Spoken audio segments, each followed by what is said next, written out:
దేవరాగం జ్ఞానయోగం వ్యాసపీఠం బహువేదశాస్త్రం బోధామృతహిత శ్రీమన్నారాయణం శివగౌరీ సంభాషిత సకల పురాణం అష్టాక్షరి పంచాక్షరి మంత్రావరణం అఖిల దేవతా సంస్తుతి పారాయణం జయ మంగళకరమీ ప్రవచన శ్రవణం అనుదినము శుభము సుఖము జీవన గమనం దేవరాగం జ్ఞానయోగం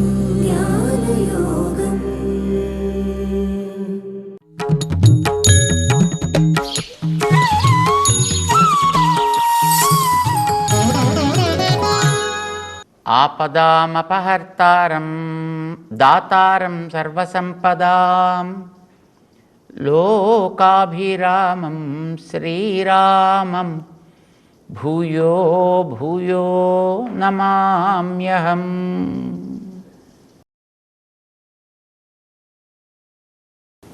జై శ్రీమన్నారాయణ. ప్రియ భగవద్బంధువులారా, ఒక శబ్దానికి ఇది అర్థము అనేది ఎప్పుడు తెలుస్తుంది, ఎవరికి తెలుస్తుంది? ఇది ఒక ప్రశ్న.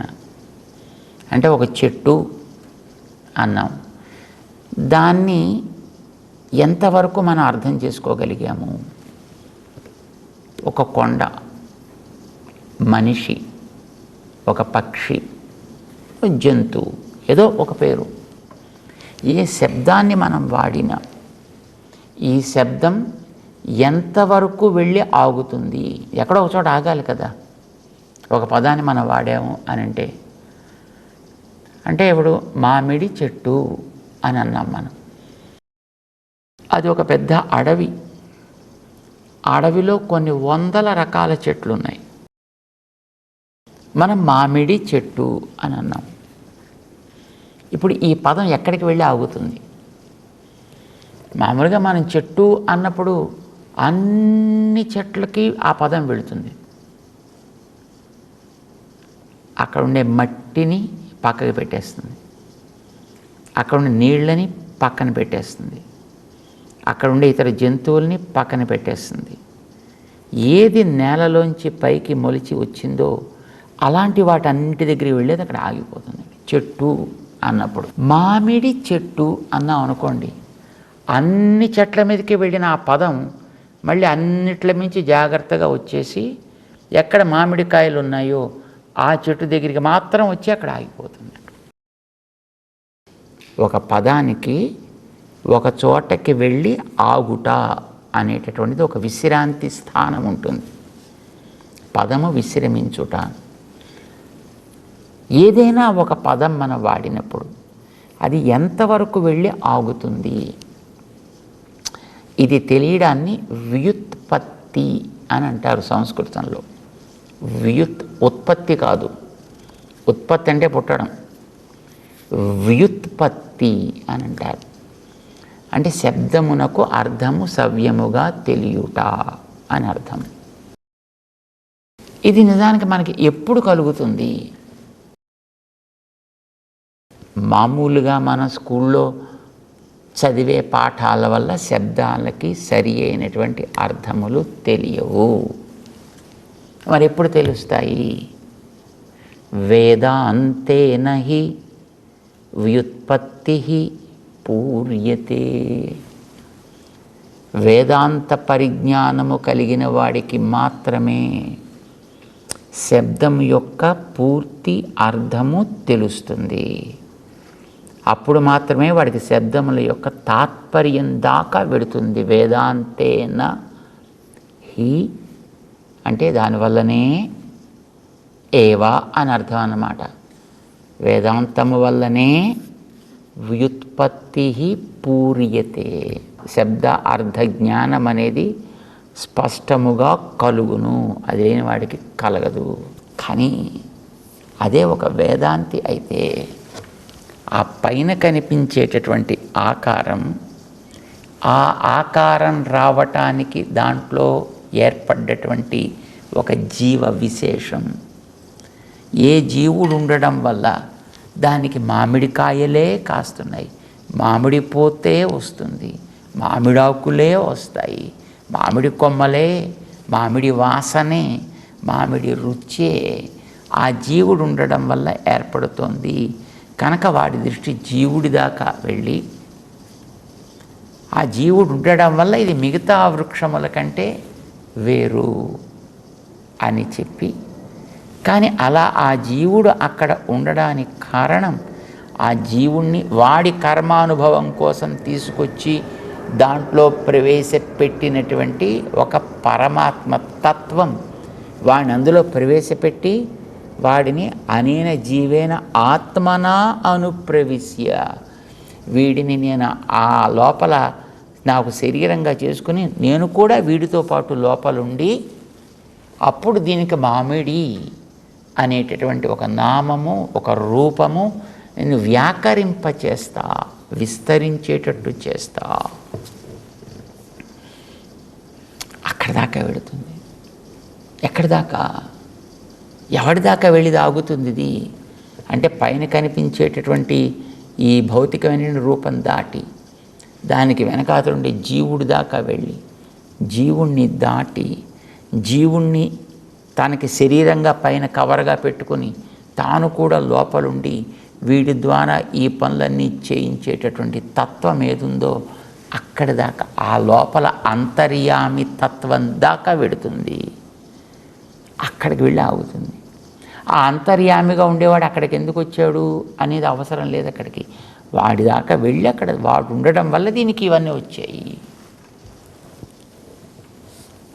ఎవడ అంతర్యామి, ఎప్పుడు మారనివాడు, నశించనివాడు అంతర్యామి అమృత, వాడు అమృతస్వరూపుడై ఉంటాడు. ఎవడ అమృతస్వరూపుడు? నా బ్రహ్మ నేశాన నమేద్యావా పృథివీ నా అంతరిక్షం ఏకోహవై నారాయణ ఆసీత్, వాడు నారాయణుడు, సమస్త వస్తువులని తనవిగా కలిగినటువంటి వాడు. ఇది మనకి వేదం చెప్తోంది. ఇది మనకి బ్రాహ్మణం చక్కగా స్పష్టంగా చెబుతోంది మనకిది. ఈ నారాయణుడు అనేవాడు ఆ చెట్టు వెనకాతల ఎట్లాగైతే ఉంటాడో ఆ చెట్టుపై వాలే చిలకలో కూడా అలానే ఉంటాడు. చిలక అనే పేరు ఒక పక్షికి వచ్చింది.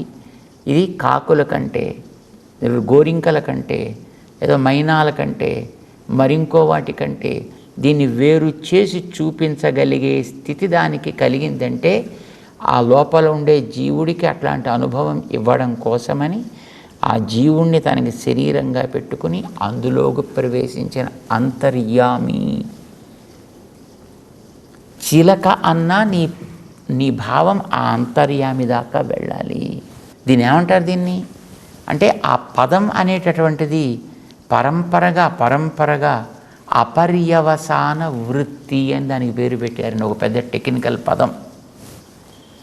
అంటే పదాన్ని నువ్వు ప్రయోగించినప్పుడు అది వెళ్ళి ఎక్కడో ఒకచోట ఆగిపోకుండా, ఒకచోట పర్యవసానం పొందకుండా, వృత్తి అంటే దాని గమనం, పర్యవసాన వృత్తి అంటే ఎక్కడో ఒక చోటకి వెళ్ళి ఆగిపోవుట అని అర్థం అన్నమాట.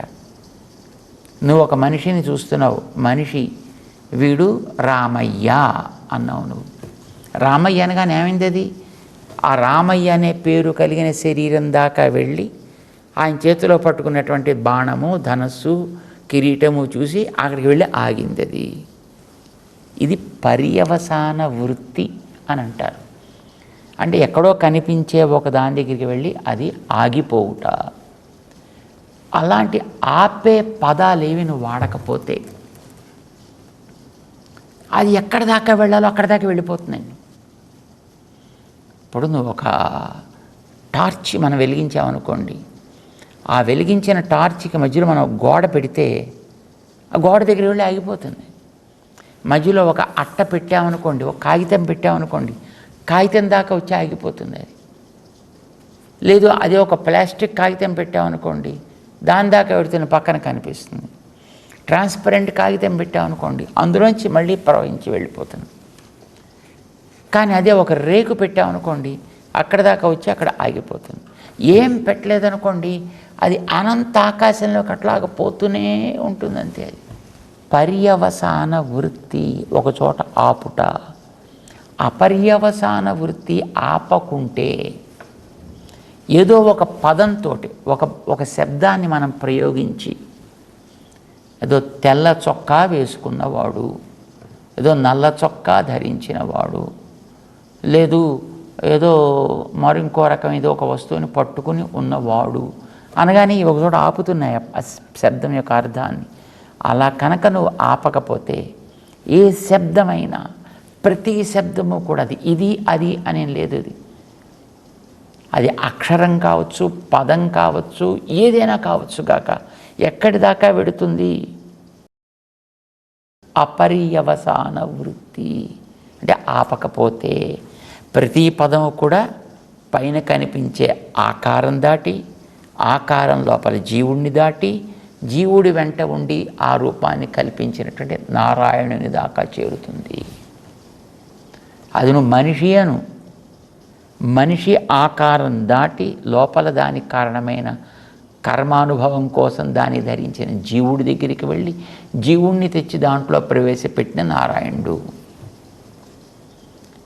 చెట్టు అను, చెట్టు అనే ఆకారం ఆ జీవుడికి ఇచ్చి ఆ జీవుడు కర్మానుభవం కోసం తోడ్పడుతూ వాడి వెంట ఉండే నారాయణుడు. నువ్వు ఇంకొక పదం చెప్పు, మేఘము అను. మేఘం అనే ఆకారాన్ని ఇచ్చి దాంట్లో ఉండేటటువంటి ఆ జీవుడికి వెనక తానుండి తద్వారా వాడి ఓ కర్మని అనుభవింపచేస్తూ ఉండే నారాయణుడు. గాలి అను, అంతే. వీచేటట్టుగా దానికి ఒక శక్తినిచ్చి దానికి కేంద్రకముగా ఒక జీవుణ్ణి దాంట్లో ఉంచి ఆ జీవుడు వెంట ఉండి దాని ద్వారా ప్రాణన శక్తిని ప్రసాదించే నారాయణుడు. ఇది అది అనే ప్రశ్నే లేదు. నువ్వు ఏ పదాన్ని వాడినా దానికంటూ ఒకచోట పర్యవసానం నువ్వు చెప్పకుండా ఉన్నట్టయితే, అంటే అపర్యవసాన వృత్యా ప్రతి పదము తదంతర్యామి అయిన నారాయణుణ్ణే చెబుతుంది. ఇది మనకి తెలివికి మూలం. తెలివి అంటే వేదం, దానికి అంతం అంటే విశ్రాంతి స్థానం. తెలివి వెళ్ళి ఎక్కడ విశ్రమిస్తుంది అంటే దానికి లక్ష్యం చేరితే. లక్ష్యమేది అంటే అంతర్యామిగా ప్రతి దాంట్లోనూ నారాయణుడు ఉన్నాడు అని తెలియడమే వేదాంతము. అందుకోసమనే వేదాంతేన అంటే వేదాంత పరిజ్ఞానము వల్లనే దానివల్లనే వ్యుత్పత్తి పూర్యతే, శబ్దమునకు ఇది అర్థము అనేటటువంటి జ్ఞానం సమగ్రము అవుతుంది. అది లేకపోతే వాడికి వచ్చినటువంటి జ్ఞానం అంతా ఆరకొర జ్ఞానము అంతే. ఇప్పుడు వానాకాలపు చదువులు అంటుంటారు చూడండి మన వాళ్ళు. అంటే సరి అయినటువంటి తలస్పరిశి జ్ఞానం లేకుండా, అంటే లోతైనటువంటి జ్ఞానం లేకుండా పైన ఏర్పడ్డ జ్ఞానం, సూపర్ఫిషియల్ నాలెడ్జ్. సముద్రం అంటే ఏంటండి? ఏమన్నా సముద్రం అంటే అలా వ్యాపించి ఉండేది, అలా తరంగిస్తూ ఉండేది, అయిపోయిందా? నీళ్లు నది, నీళ్లు తరంగాలు ఉంటుంటాయి, అయిపోయిందా? అలలు వస్తూ ఉంటాయి, అయిపోయిందా? ఒక అల మీద మరొక అల వస్తూ ఉంటుంది, అయిపోయిందా? ఇదేనా సముద్రం అంటే? ఇదేనా ఉన్నది సముద్రంలో అంటే? ఎంత చెప్పినా మన సముద్రం గురించి సమగ్రంగా చెప్పినట్టు కాదు, ఎందుకంటే అంత విస్తరించింది కనుక అది. అట్లాగా మనం కేవలం పైన కనిపించిందేదో దాన్ని మాత్రమే మనం గ్రహించినటువంటి ఆరకొర జ్ఞానం కలిగిన వాళ్ళు అని అంటారు. దాని సమగ్రమైనటువంటి తాత్పర్యం తెలిస్తేనే వాడు వేదాంతి. అప్పుడు వాడు కలిగిన జ్ఞానం వేదాంతం అప్పుడు వాడు గుర్తించేది అంతర్యామిగా నారాయణ తత్వం ఉంటుంది అనేటటువంటిది. ఇది మనకి మన శాస్త్రాలన్నీ కూడా ఏకకంఠంగా బల్లగుద్ది మరీ చెబుతున్నాయి. అందుకే మన వాళ్ళు ఈ నియమాన్ని ఏర్పాటు వేదాంతేన హి వ్యుత్పత్తి పూర్యతే. అది నువ్వు ఇంద్రుడను చంద్రుడను ఏదైనా ఏ పదం చెప్పినా నారాయణుడే, అంతర్యామైన నారాయణుడే. బ్రహ్మసూత్రాల్లో వేదవ్యాస భగవానుడు దీని నిరూపణ స్పష్టంగా చేశాడండి. ప్రతర్ధన విద్య అనుంది దాంట్లో. ఇంద్ర ప్రాణాధికరణము అని అంటుంటారు. దాంట్లో అదేదో పెద్ద అధికరణాలు అన్నీ కలిగినటువంటి గ్రంథం అది. దాంట్లో నువ్వు ఇంద్ర అనే పదం వాడు, ఏం తెలుస్తుంది నీకు? వజ్రాయుధం పట్టిన స్వర్గాన్ని రూల్ చేసేటటువంటి ఒక వ్యక్తి, ఆ వ్యక్తి లోపల ఉండే జీవుడు, ఆ జీవుడు వెనక ఉండేటటువంటి నారాయణుడు. అగ్ని అనే శరీరం కలిగిన దానికి ఒక జీవుడు ఆధారంగా ఉన్నాడే, ఆ జీవుడికి కూడా లోపలుండే నారాయణుడు. ఇలాగ నిరూపించాడు ఆయన. సరే, వాళ్ళ అబ్బాయి చూశాడు. ఆయన పేరు జైమిని అని అంటారు. ఆయన చూసి, నాన్న ఎందుకు నువ్వు అంత కష్టపడుతున్నావు అన్నాడు ఆయన. అదేమిట్రా ఇది? సరే, నిరూపణ విధానం బాబు అని చెప్పాడు ఆయన. అంటే అంతవరకు అక్కర్లేదు నాన్న, అసలు ఏ శబ్దం చెప్పినా నారాయణనే చెప్తుంది బాబు అన్నాడు ఆయన. సాక్షాదప్యవిరోధం జైమిని అని అంటారు ఒక సూత్రం. అసలు నువ్వు ఏ శబ్దం పలికినా ఆ శబ్దం నారాయణే తాత్పర్యం నాన్న. అంటే నువ్వు అగ్ని అన్నావనుకో, ఎస్ అది కూడా నారాయణే. ఎలా? అగ్రం నయతి. అగ్రం అంటే పైకి, ఉన్నతానికి, నయతి చేర్చువాడు, ఉన్నతికి తీసుకొని వెళ్ళువాడు నారాయణే. మిగతా దేవతలు ఎవరో ఉగ్రాన్ని పైకి తీసుకువెళ్ళరు, అంతా కిందకి తీసుకొస్తారు. పైకి తెస్తున్నట్టుగా చేసి వీడిని మళ్ళీ పతనం అయ్యేటట్టుగా చేస్తారు మిగతా దేవతలంతా. నువ్వు ఇంద్రాను ఇదిల్ పరమైశ్వర్యే, అది కలిగిన వాడు ఆయన ఒక్కడే. మిగతా వాళ్ళు ఎవరికి ఐశ్వర్యం ఆయన ఇస్తే వచ్చిందే తప్ప సహజంగా అపరిమితమైనటువంటి ఐశ్వర్యం కలిగిన వాడు నారాయణుడు ఒకడే. వాయు అన్న ఆయనే, సంచరించువాడు సతతము అది కూడా ఆయనే. నువ్వు ఏ పేరు పెట్టు, ఆ పేరుకి వ్యుత్పత్తిని తీస్తే నారాయణుడే తప్ప మరొకటి రాదు. అసలు ప్రతిదానికి నారాయణుడే అర్థం చెప్పవచ్చా? దీన్నే స్మరించుకుంటూనే మహానుభావులైనటువంటి పెద్దలు వేదాధ్యయనం పూర్తయిన తర్వాత చివర చదవదగినటువంటి శ్లోకం ఇది అని పెట్టి, వేదాక్షరాణి యావంతి పఠితాని ద్విజాతిభి తావంతి హరినామాని కీర్తితాని న సంశయ. వేద అక్షరము అని అంటే చాలు, అది హరినామమే పొమ్మన్నారు. ఇప్పుడేదో పాపం దాంట్లో వాళ్ళు పక్కదారులు అపార్థాలు కల్పిస్తున్నారు అనుకోండి, అది వేరే విషయం. కానీ వేదంలో ప్రతి అక్షరము కూడా హరినామాని, అది భగవంతు యొక్క నామమే తప్ప వేరొకటి కానే కాదు. మనం ఇది జైమిని గారు చెప్పినటువంటి మాట అండి. కానీ వేదవ్యాసుడు అట్లా చెప్పలేదు. సాక్షాత్తు ప్రతిదానికి అర్థం హరి అయినప్పటికీ మనకి అలా కాదు తెలియవలసింది. కనిపించే ప్రతి వస్తువుకి లోపల ఉండేటువంటి జీవుడికి వెనకాతల ఉండి దాన్ని నడిపిస్తూ ఉన్నాడని తెలియడమే ప్రధానము. అదే ముఖ్యమైనటువంటిది. ఎందుకంటే మనకు తెలియాల్సింది అది కదా. అచేతను ఏ దేవతని తీసుకో, బ్రహ్మని తీసుకో. బ్రహ్మ కూడా కర్మానుభవం కోసం ఒక జీవుడు ఎత్తినటువంటి దేహం అది. కానీ చాలా పవర్ఫుల్ దేహం, చాలా గొప్ప దేహం, మంచి మెమరీ పవర్ ఉండేటువంటి దేహం. కానీ అందులో కూడా ఆయన ఉన్నప్పుడే ఈయన పని చేస్తాడు. ఆయన లేకపోతే ఈయన ఉనికి కూడా ఉండదు. రుద్ర ఆయనలో కూడా, ఇంద్ర ఆయనలో కూడా, కుబేర, ఈశాన, నువ్వు ఏ పేరు చెప్పు అంతే. ఉచ్చారణ చేశావంటే అది భగవంతుడు ఆయనకి నేరుగా వెళ్ళి చెందే తీరుతుంది. ఇది మనకి తెలియాలి. అంటే వాడికి వేదాంత జ్ఞానం సక్రమంగా ఏర్పడ్డది అనే విషయం మనకి తెలుస్తుంది. ఇప్పుడు అది తెలిసిందనుకోండి, ఎక్కడ వీడు ఎందులోనూ కూడా అపార్థం చేసుకునేటువంటి ప్రశ్న ఉండనే ఉండదు. అందుకోసం ప్రహ్లాదుడు పాపం ఎప్పుడు వాళ్ళ నాన్న తిట్లా, ఎప్పుడు వాళ్ళ నాన్న అసంతృప్తి ప్రకటించలేదు. ఎందుకని? ఆయనకి పట్టుకొచ్చి విషం ఇచ్చినా విషం కూడా భగవంతుడే, దాంట్లో కూడా భగవంతుడే ఉంటాడు. ఉంటేనే దానికి ఆ పేరు వచ్చింది, ఉంటేనే దానికి ఆ రూపం వచ్చింది కనుక అందులో కూడా ఉన్నాడు. తాగవ ఎవరికి కవులు చెప్పకుండా తాగాడు. ఏం కాలేదు, ఏం చేయలేకపోయింది అతన్ని. అంతటా ఉండేవాడు కనుక వాడే చూసుకున్నాడు దాన్ని కూడా. కత్తులు పట్టుకొచ్చారు కొట్టడానికి ప్రహ్లాదుడిని. పాపం అన్నాడు ఆయన, ఏమరా భటుల్లారా, మిమ్మల్ని చూస్తే కూడా విష్ణు మీలో కనిపిస్తున్నాడరా. మీరు పట్టుకునే చేతుల్లో, మీరు పట్టిన కత్తులలో, నాలో, అందరిలో కూడా ఆ నారాయణుడే ఉన్నాడు. దీన్ని నేను పరిపూర్ణంగా విశ్వసిస్తున్నాను. అందుకోసం అతను ఏనుగులతో తొక్కించాడు, కానీ ఆయన పాములతో కరిపించాడు, ఆయన నిప్పుల్లో తోయించాడు. ఆయన హాయిగా నిప్పుల మీద తోసేసిన తర్వాత పాపం తండ్రికే జాలేసింది. అయ్యయ్యో నీ ఒళ్ళు కాలిపోతోంది, కాలిపోతోంది నాయన, ఎలా ఉందిరా బాబు నీకు అని అడిగాడు. పాపం నిప్పుల్లో ఉంటే చల్లటి పద్మాలతో వేసినటువంటి పరుపు మీద పడుకున్నట్టుంది నాన్న అన్నాడు ఆయన. ఒళ్ళు మండిపోయింది మళ్ళీ దానికి, పేద ఎండిపోయాడు ఆయన. సో అన్నిటా అతడు నిజమైనటువంటి వేదాంతి, నారాయణుని చూడటం నేర్చినటువంటి వ్యక్తి.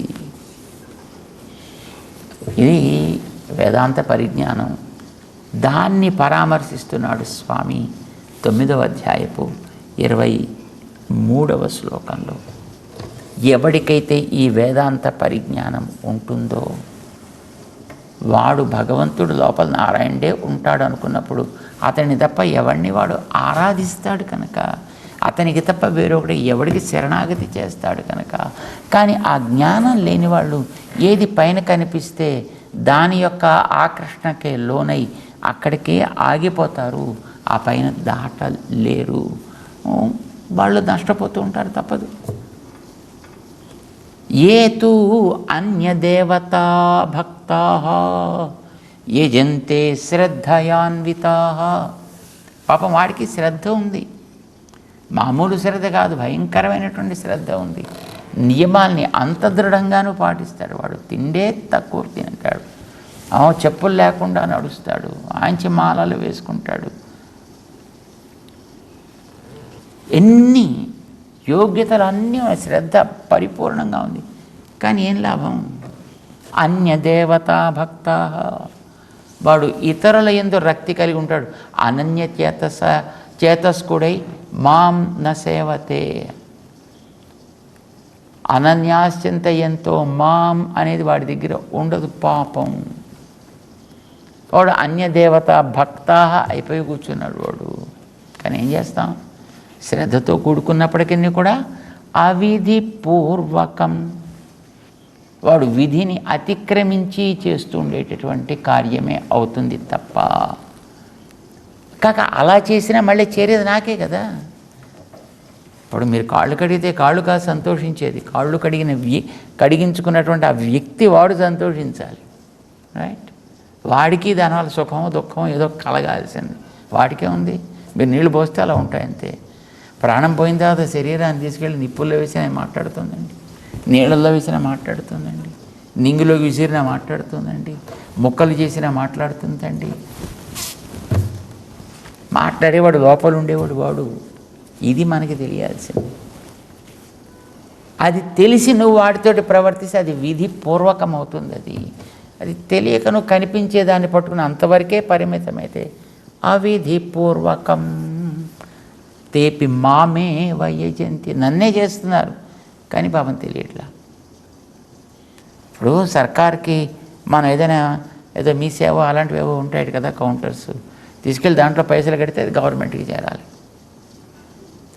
కానీ అక్కడ ఎవడో కూర్చున్నటువంటి ఒక వ్యక్తిని చూసి, బాబు నువ్వే నాకు సర్వస్వం, నువ్వే నాకు దైవం రా, నువ్వే నాకు శాంక్షన్ చేసి పెట్టాలి, నువ్వే నాకు ఎదురుండా కనిపించే అయితే వాడే, మనం వాడి దగ్గరికి తీసుకెళ్ళి పైసలు ఇస్తాం, వాడి దగ్గరే కడతాం. కానీ వాడికే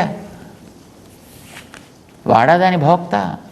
అది నేరుగా సర్కారు దాకా అది వెళ్ళగలిగితే అప్పుడు వాడు అక్కడ యోగ్యుడు అవుతాడు. వీడు కట్టింది యోగ్యం అవుతుంది. లేకపోతే వీడి దాంట్లో బాకీలా చూపిస్తూనే ఉంటుంది అక్కడ. దేవతలైనా అదిగో ఆ కౌంటర్లో కూర్చున్న వ్యక్తులు లాంటి వాళ్ళు సుమా. చేత వాళ్ళ ద్వారా నువ్వు చేసేది నాకు అందుతుంది అని తెలుసుకొని చేస్తే అప్పుడు అది యోగ్యం. తెలియక చేస్తే నువ్వు నష్టం, నీ శక్తి నష్టం, నీ యుక్తి నష్టం, నీ శ్రమ నష్టం. దాంట్లో నువ్వు వెచ్చించే ప్రతిదీ కూడా నీకు లాభాన్ని కలిగించవు, నష్టాన్ని పెంచుతాయి. కనుక అది తగినది కాదు అంటూ 23లో అన్యదేవతా భక్తులని ప్రస్తావన చేస్తూ వాళ్ళకి చేసేటటువంటి విధానం ఎలా ఉండాలి అనేటువంటి దాన్ని చెప్పుకుంటూ ముందుకు వెడుతున్నాడు స్వామి. తెలుసుకునే ప్రయత్నం చేద్దాం. జై శ్రీమన్నారాయణ.